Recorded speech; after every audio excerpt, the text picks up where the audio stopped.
তো চলে এসেছি হচ্ছে কি আজকে একটা তারাপীঠে ছোট্ট একটা মিনি ব্লগ নিয়ে। তো কেমন আছো তোমরা সবাই? দেখো সকাল সকাল উঠে পড়েছি, উঠে চলে এসেছি মদনপুর স্টেশন থেকে আমরা নৈহাটির একটা ট্রেন ধরলাম। তো নৈহাটিতে এসে অনেকক্ষণ বসেছিলাম, আমাদের প্রায় 8টা 5-এ ট্রেন ছিল। তো তারপর 8টা 5-এ ট্রেন ধরে আমরা চলে গেলাম মা তারা এক্সপ্রেস ধরে চলে যাচ্ছি রামপুরহাটের উদ্দেশ্যে।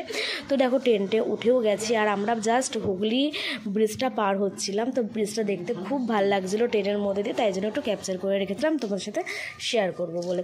আর যেহেতু 5.5 ঘন্টা জার্নি, অনেকটা সময় আমাদের ট্রেনে থাকতে লেগেছে। জার্নিটা বেশ ভালোই ছিল, কারণ আমরা তো 16 জন গেছি।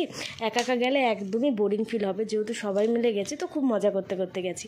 আর যেহেতু ক্যামেরা নিয়ে সবারই একটু এক্সপ্রেশন তুলছিলাম, দেখো পাপার এক্সপ্রেশন তুলছি, ও কোনো মানে কিছুই বলছে না, জাস্ট কানে হেডফোন নিয়ে বসে আছে। তো এই করতে করতে দেখো 5.5 ঘন্টা আমাদের কেটেও গেল। অনেক কিছু খাওয়া দাওয়া করেছি ট্রেনে, তো কেটে গেছে। তারপর চলে এসেছি রামপুরহাট থেকে আমরা কি কথা বলছি আমি তখন নিজেও জানি না। তো আমরা হয়তো গাড়ি ঠাড়ি দেখাশোনা করছিলাম, ওখান থেকে সুমো ভাড়া করেছিলাম। সুমো ভাড়া করে আমাদের প্রায় তাও 4 কিলোমিটার যেতে হয়েছে, এক একজনের প্রায় 40 টাকা ভাড়া গেছে। তো তোমরা যারা যারা তারাপীঠে আসবে তাদের নিশ্চয়ই আমার ব্লগটা দেখলে পরে অনেকটাই মানে তোমরা বুঝতে পারবে ব্যাপারটা। তো খুব ভালো গেছে দিনগুলো। তো নেক্সট ব্লগ খুব তাড়াতাড়ি আসছে, চলো বাই।